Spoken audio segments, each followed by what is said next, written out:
खंडहर। बात उन दिनों की है जब मैं कॉलेज का स्टूडेंट था। अपने कॉलेज की ओर से हम सभी कैंप के लिए एक जंगल में गए थे। हल्की ठंड थी, अतः रात में हम सब ने पूरी रात कैंप फायर के साथ डांस करने, गाने आदि का प्रोग्राम तय किया। मुझे और सभी साथियों को कैंप फायर के लिए लकड़ियां इकट्ठी करने का भार सौंपा गया। मैं निकला तो सबके साथ ही, लेकिन जंगल के प्राकृतिक सौंदर्य में भटकता हुआ अकेले बहुत दूर कहीं निकल गया। अचानक आसमान बादलों से भर गया और गरज के साथ बारिश होने लगी। बादलों के लगातार गरजने से मैं पेड़ के नीचे खड़ा रहना मुनासिब न समझ आसपास किसी घर की तलाश में एक दिशा में भागने लगा। मुझे कुछ ही दूरी पर एक लाल ईंटों से बनी शानदार बिल्डिंग नजर आई। बिल्डिंग रोशनी से पूरी नहाई हुई थी और उसमें ढेर सारे लोग हैं, ऐसा दूर से ही लग रहा था। मैं तेजी से भागते हुए उस बिल्डिंग में जा घुसा और सामने से आती हुई एक खूबसूरत नस से टकराते टकराते बचा। नस ने मुझे घूर कर देखते हुए कहा, बहुत अधिक भीग गए हो। योजक चिन्ह, उद्धरण चिन्ह, योजक चिन्ह, उद्धरण चिन्ह था। अब मुझे डर लगने लगा और मैं हड़बड़ाकर बाथरूम से निकल गया। मुझे इस तरह बाहर निकलते देख कैप्टन विनोद ने हंसकर पूछा, क्या हुआ? अरे हाँ, तुमने तो अब तक मुझे अपना नाम ही नहीं बताया। कहाँ जाओगे? बाहर बहुत तेज बारिश हो रही है। लेकिन तुम जाना क्यों चाहने लगे अचानक, यह मैं समझ नहीं पा रहा हूँ। कैप्टन विनोद, आपकी बाथरूम की एक दीवार पूरी खून के छींटों से भरी हुई है और आपके बाथरूम में लगा आईना भी कुछ अजीब सा है। उसमें मुझे मेरा पूरा शरीर तो दिखाई दिया, लेकिन मेरा सर ही गायब था। मैं अब बिल्कुल भी नहीं रुकूंगा, यहाँ बारिश में ही भीगता हुआ अपने कैंप तक जाऊंगा।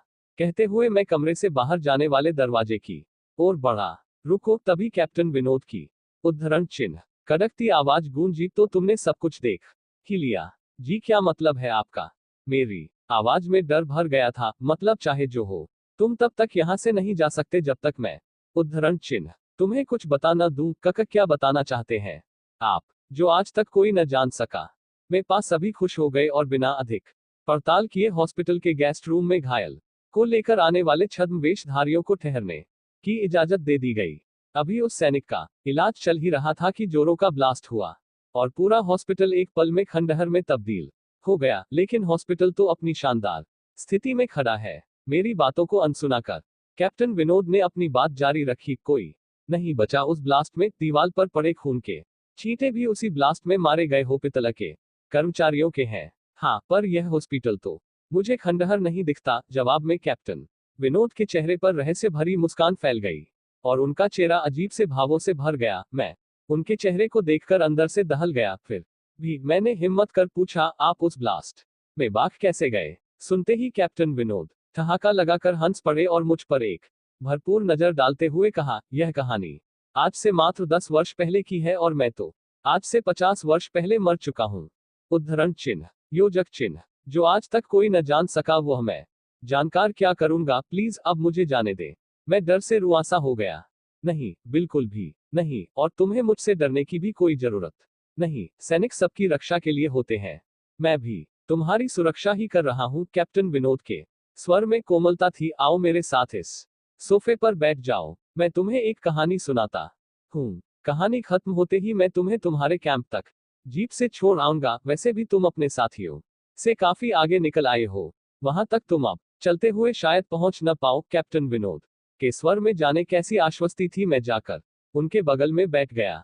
कैप्टन विनोद ने कहना शुरू किया, दुश्मनों ने धोखे से हमारे योजक चिन्ह अस्पताल को अपना निशाना बनाया। दुश्मन देश के 2 सैनिक हमारे सैनिक के वेश में एक हमारे ही घायल सैनिक को लेकर आए। वह घायल था और हमारे देश की सेना ने उसे बहुत ढूंढा, लेकिन नहीं मिला था। शायद साजिश के तहत उसे घायल होते ही घुसपैठियों ने कहीं छुपा दिया था। अचानक अपने खोए सैनिक को अपने हॉस्पिटल के आगे उन्होंने क्या कहा, मुझे कुछ नहीं मालूम। चेहरे पर गीलेपन का एहसास जब काफी हुआ तो मैं जैसे नींद से जागा। मुझे घेरे हुए मेरे सभी सहपाठी और टीचर खड़े थे। मेरे आंख खोलते ही मेरे सर ने कहा, थैंक गॉड तुम्हें उद्धरण चिन्ह होश आ गया। तो क्या मैं बेहोश था?